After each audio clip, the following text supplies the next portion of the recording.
Yes, guys, welcome back to a brand new video. And you're probably asking yourselves, Robbie, why are you in a different room? Why is there a light right over here?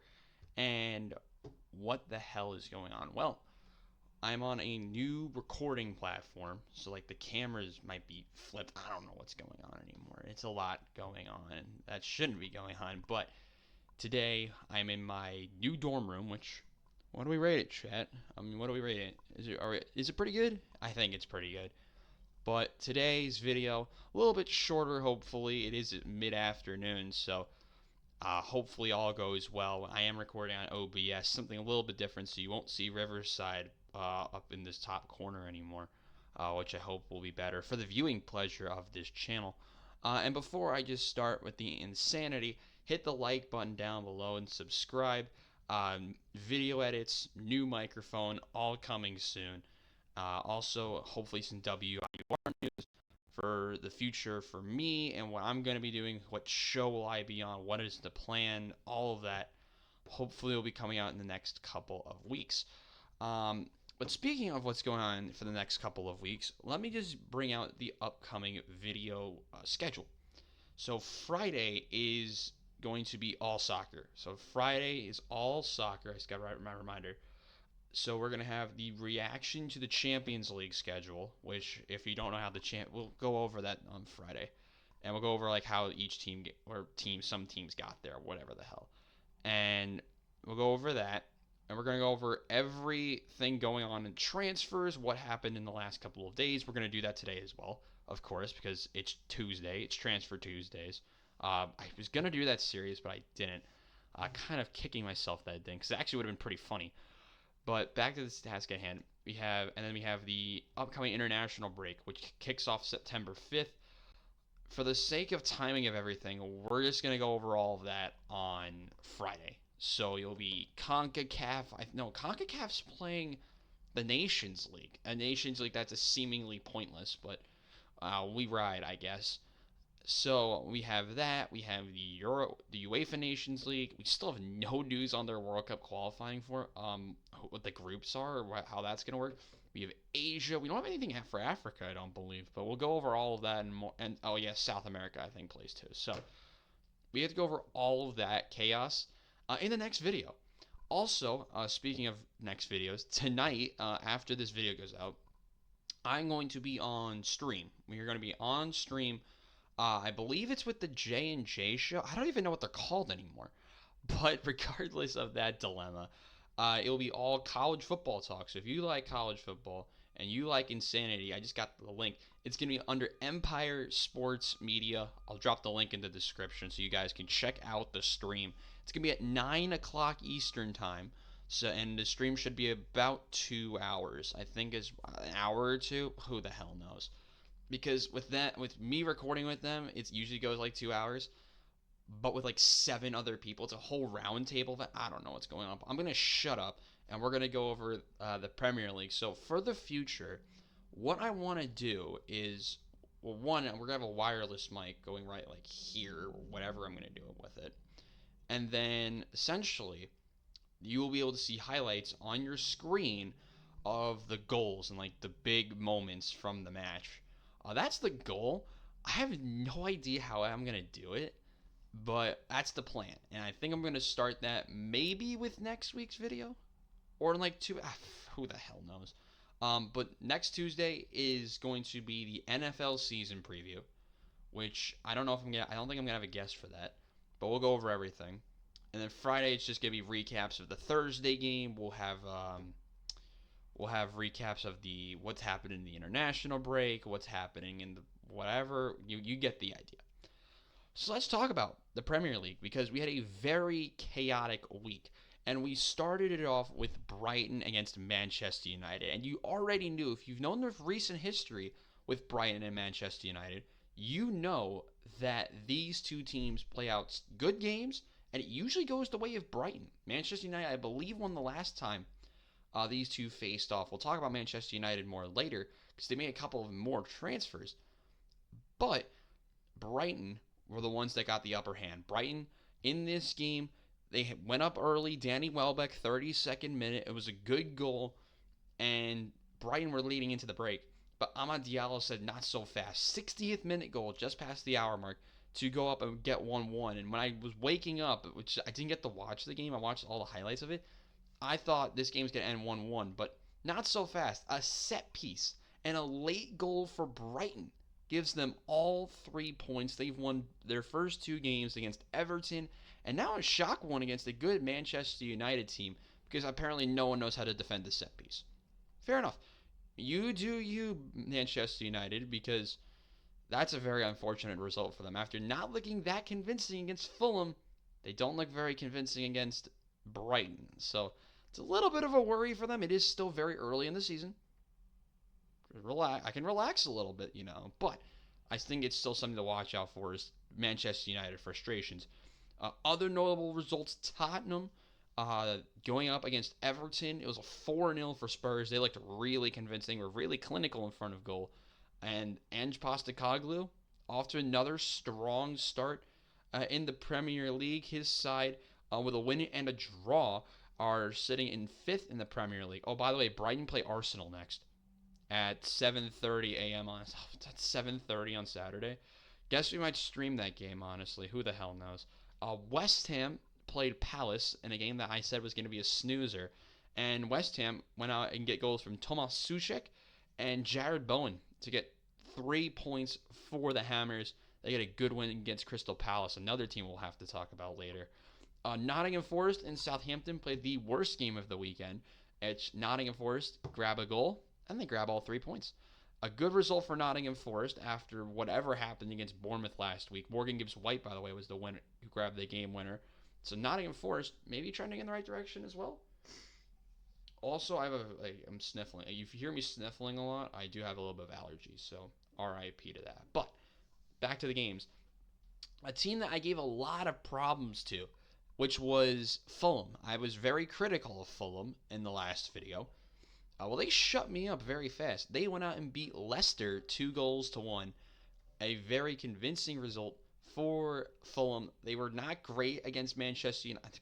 Granted, they were good against Manchester United. And then they went out and beat Leicester, who recently promoted Leicester City. Not off to the best start ever. Speaking of not great starts, Ipswich Town went out and lost 4-1 to Man City despite scoring the opening goal. Erling Haaland and company said not so fast. Haaland had a hat trick in this game. And Man City grab all 3 points, but they're still not top of the league. Top of the league, actually no, they are top of the league on goal difference. They are top of the league. I thought they were in second, but they're not.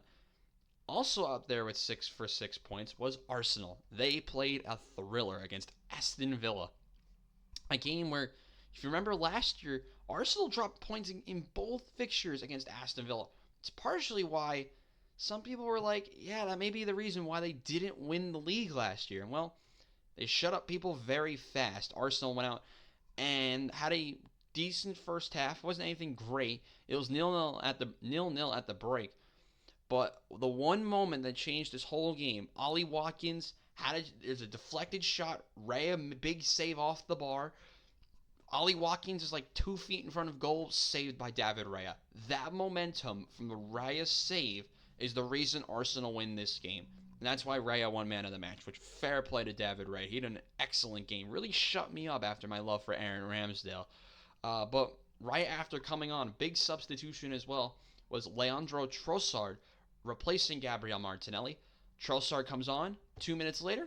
First touch, first goal of the new campaign for Leandro Trossard. He grabs the 67th minute goal, and Thomas Partey, who another player was very critical of during the match, grabs the second, another deflected goal, and Arsenal, despite looking really bad at times and getting outplayed by Villa at points, win at Villa Park 2-0 to rise to third because Brighton are ahead of them on goals for. Bournemouth and Newcastle played a very unpredictable 1-1.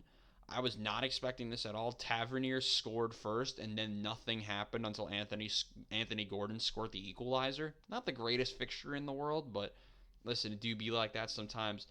Liverpool played Brentford, a match that I expected Liverpool to dominate, and guess what? They did dominate. Luis Diaz grabbed the opening goal, and that game. That's when I thought it was pretty much wraps. This Brentford team without Ivan Toney looks so bad.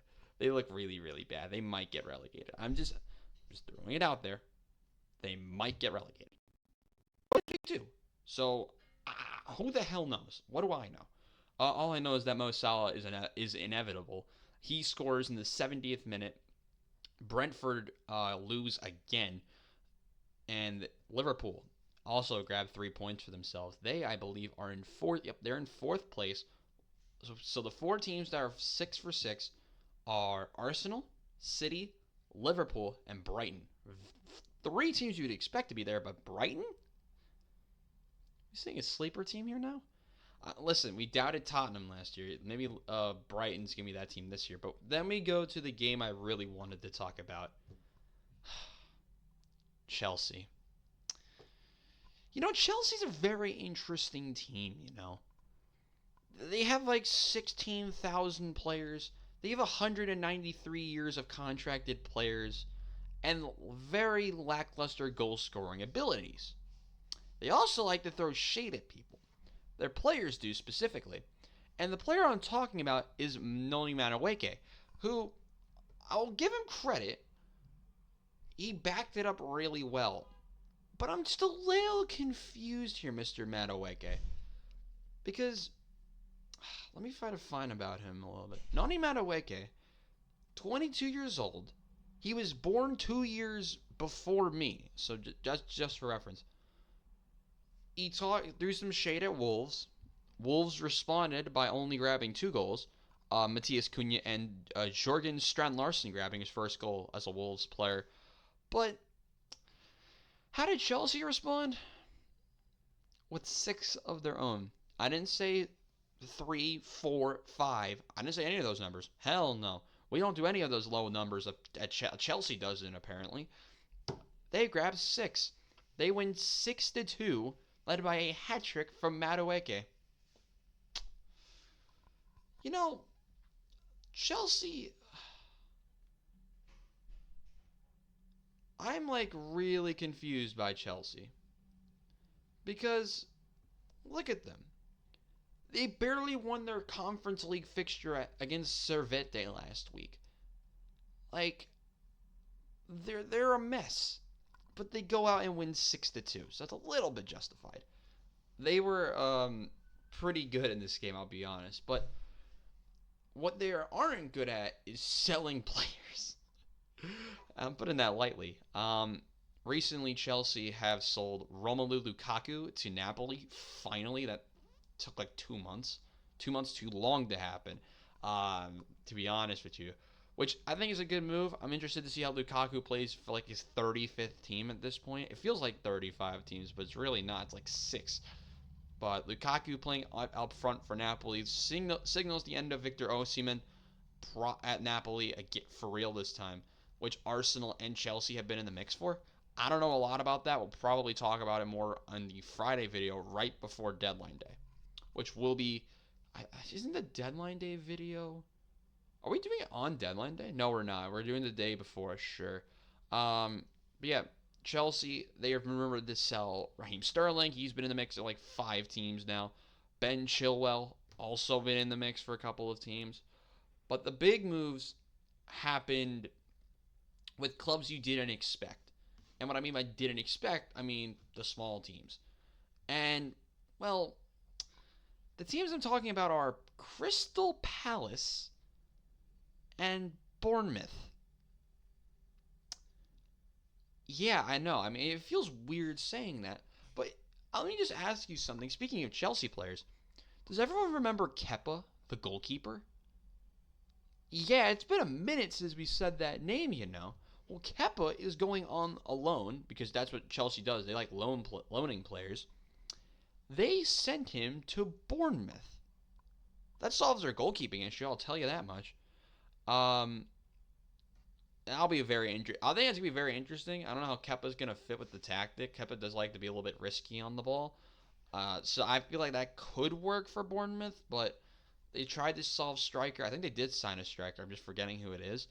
But honestly, I don't think it's that bad of a move. I think Bournemouth did well. I don't know how like the wage split is. They really haven't released any of that. But all in all, I'd rate it a B. A B minus. I'll be optimistic. B minus because Kepa's coming off an injury. Speaking of goalkeepers, Southampton are in the mix now for Aaron Ramsdale, which I feel like is an interesting move. Aaron Ramsdale, of course, would be a loan move. Um, it's weird because Arsenal want an obligation to buy, but Southampton have already agreed terms with another goalkeeper. It is Espanyol's Joan Garcia. So it's interesting what they're going to do with Garcia. Are they going to sign Garcia because they had the deal for the goalkeeper Bijilo? That fell through this morning. So it's like, are they going to sign Ramsdale? Are they going to sign Garcia? Are they going to sign both of them? Which would be pretty stupid.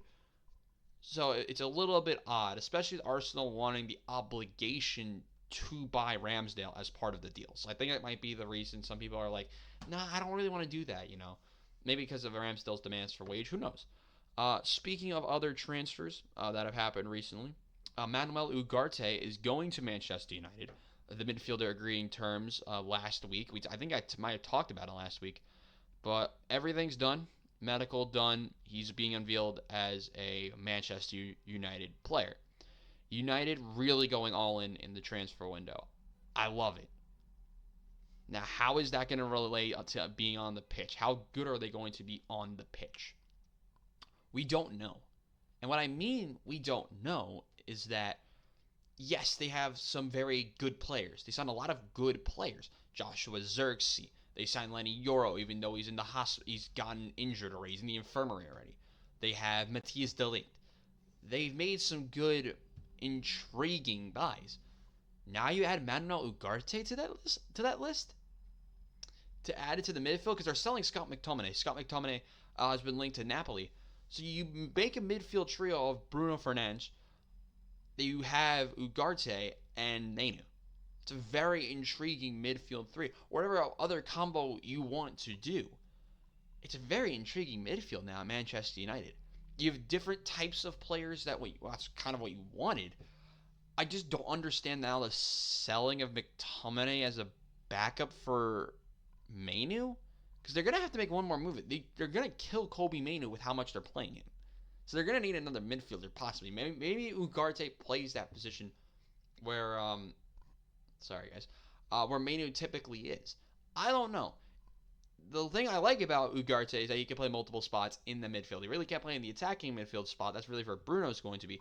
But Ugarte can play in that regular central midfield spot. He can be like a box-to-box type of midfielder.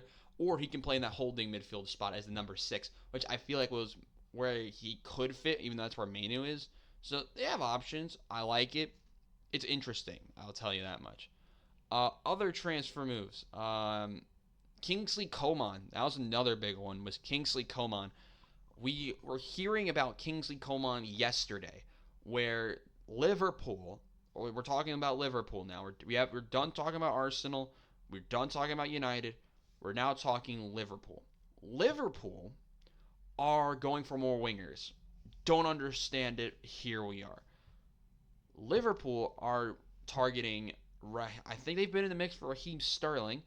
Even though they've had Murray, I don't think that's going to happen. They've been in the mix for Chiesa from Juventus, Federico Chiesa. But the interesting one is Kingsley Coman. So Kingsley Coman, who's on Bayern, he's not playing very much. He's playing a decent amount. It's Bayern. But Al Hilal, who are in Saudi League, they've submitted a humongous bid to sign Kingsley Coman. And the interesting part about this is that Bayern accepted the offer for Kingsley Coman. So now the question is, are they actually going to get Kingsley Coman?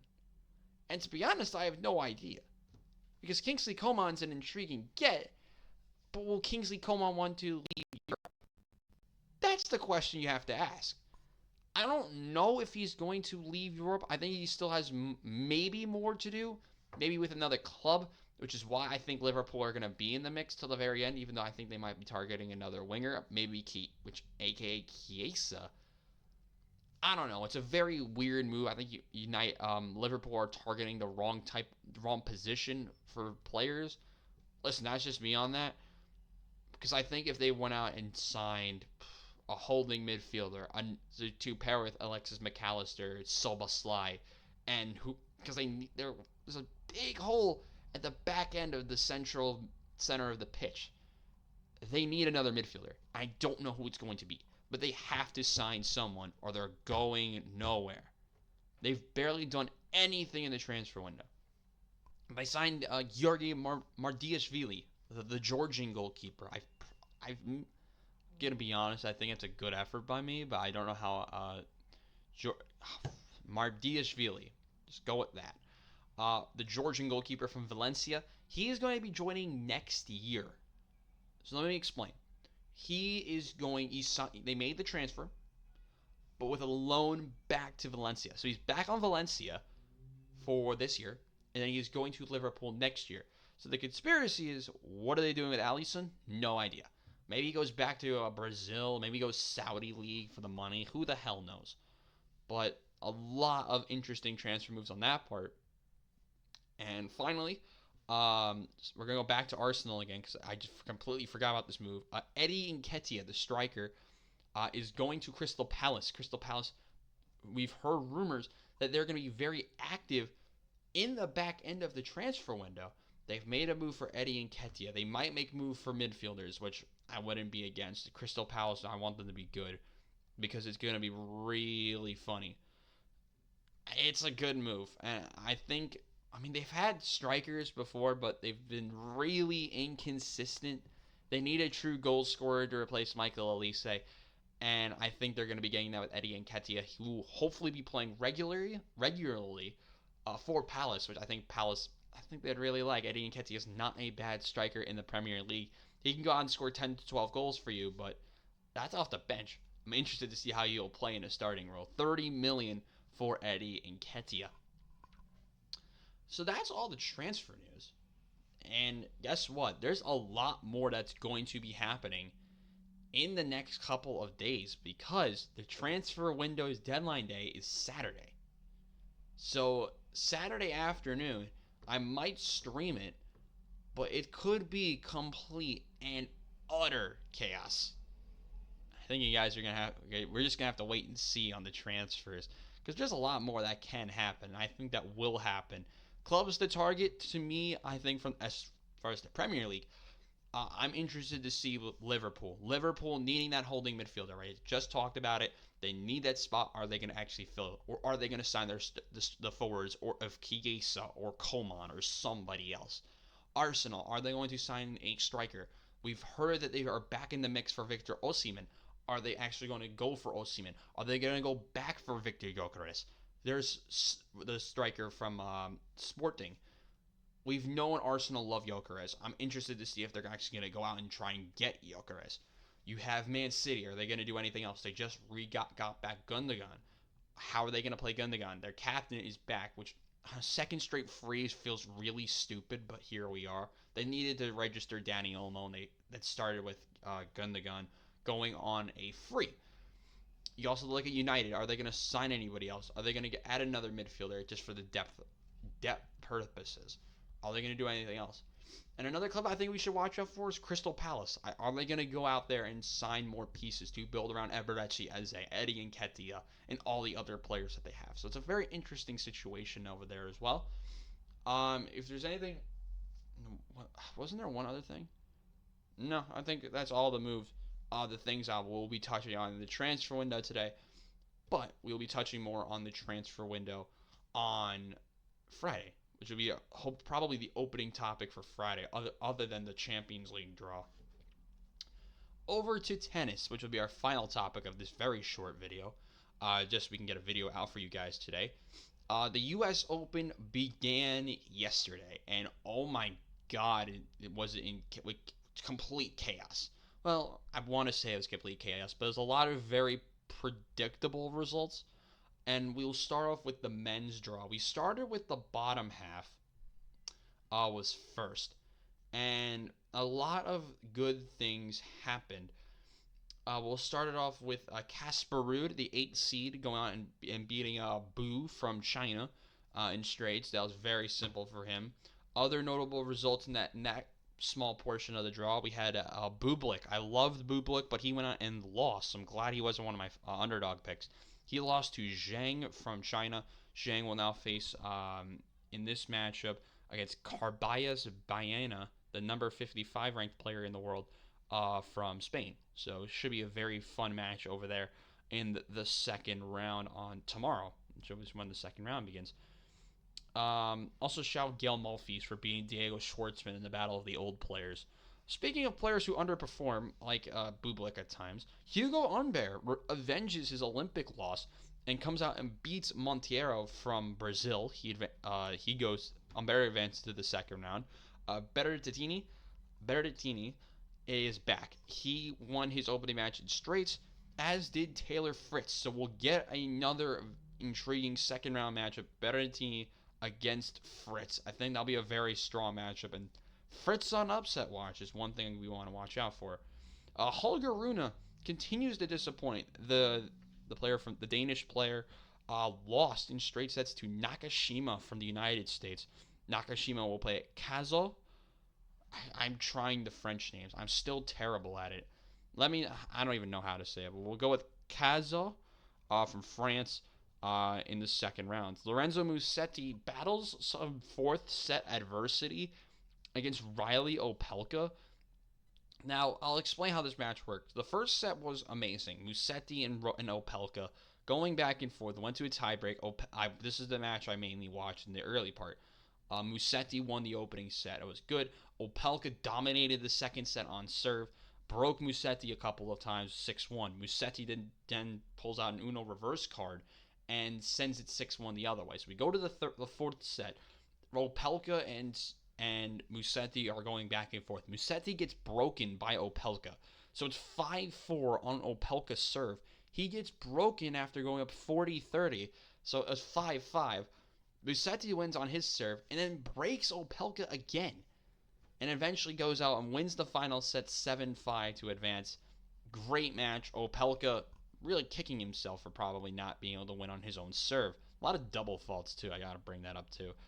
Other notable results, Zverev wins his opening round match in 4 sets over Martere in the Battle of the Germans. Andrei Rublev continues to not disappoint in first rounds. He beats Staboth from Brazil. Chris Eubanks, if you remember Chris Eubanks, the unseeded player, he played in the Wimbledon quarterfinals last year, loses his opening round match. Just to mention the Americans, Sebastian Baez, Lecheka, won as well. Taylor Griekspoor, the Dutch player, will be facing Seb Baez in the next round. Another very intriguing second round matchup. Gregor Dimitrov wins. He'll be facing Hijaka from, I believe that's Australia, after Hijaka defeated Davidovich Fokina. Dominic Thiem retires after losing. Well, we knew he was retiring to begin with, but he went out and lost to Ben Shelton, 6-4, 6-2, 6-2. Very dominant matchup by Ben Shelton. He'll play Batista Agut from Spain in the next round. We had Francis Tiafoe win his opening round match. Popyrin, the 28th seeded player, win as well. And of course, Novak Djokovic won his opening set against Alba from Andorra. I keep forgetting Moldova, close enough.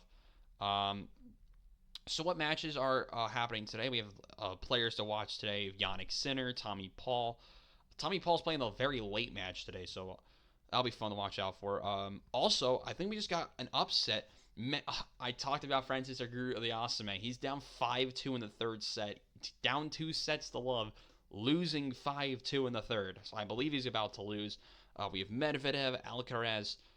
David Goffin won the first 2 sets in his match against Tabilo. Should be fun to see how that ends. We also have Sebastian Korda. And we also have Kachanov and a bunch of other strong players.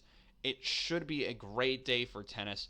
Also, Hubie Hurkacz is up 2 sets to love in his match. So all the matches, the last of the first round matches are today. Second round kicks off tomorrow. It should be a good rest of the week here at the U.S. Open, which is actually very close to me down in Queens.